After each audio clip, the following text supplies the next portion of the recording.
Season 1 of HBO's The Last of Us was a superb retelling of the Naughty Dog game of the same name, but Season 2 struggles to replicate those qualities, fails to live up to the thrilling heights of its source material, or capture the heart of its first season.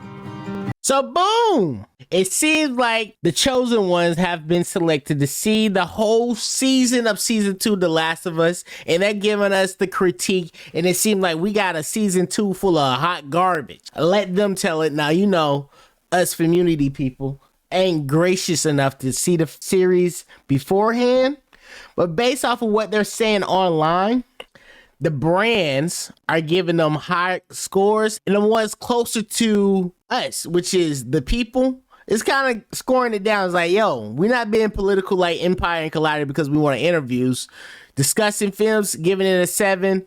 ING's giving it a 7. These are entities I would like to think that is more fair than political when discussing whatever project they decide to cover. Now keep in mind that Discussing Film, a notable Twitter profile, rated it a 7, and I feel like it has to do with this statement right here. The Last of Us Season 2 decided to adapt only the first half of the second game, leading to some mixed reviews. So apparently the story that we'll be following in Season 2 of The Last of Us, it focus away from the path of the game. They don't go in depth in this article to tell us what they added and what they took away from the storyline. But I can make an assumption that my boy Pedro Pascal, oh, by the way, spoiler alert, I do think the story of Last of Us, he has to pass, okay? He has to be passed, but he got so much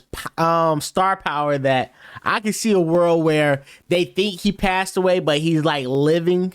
He somewhat did not die when he was supposed to die, and he's gonna reconnect with the main character down the line for Season 3, because, you know, The Last of Us Part 3 never came out. That's not the story they wanted to tell in the video game. So we're gonna see an add-on to it, but we also gonna see an alternate storyline. I'm excited for it because, you know, if you want the same story, just play the game. And changes like this causes the lover of the games to go back to play the games, which brings in more interest to the games, and that's the whole goal. We're watching the commercial, people. But it's a glorified commercial with great actors and actresses. But I am intrigued on what they changed from the storyline. Let's see what they're talking about, though, in the comment section. So, Season 2 finale is put scene. Makes sense for marketing reasons. Yeah, so everybody understand this is a marketing ploy.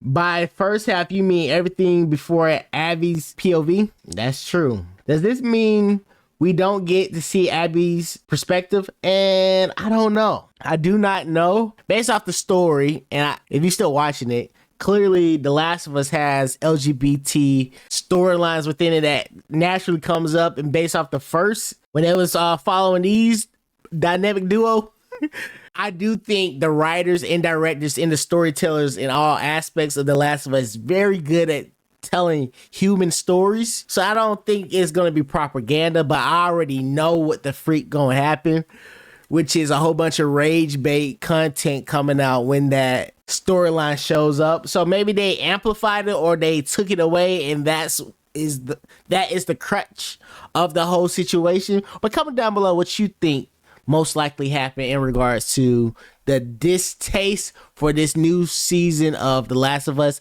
I will be watching regardless. Be sure to subscribe if you want to keep up with it. With Low here at Community, and I see you in another video. No, what are you waiting for? Do it! Make your dreams come true! Just do it!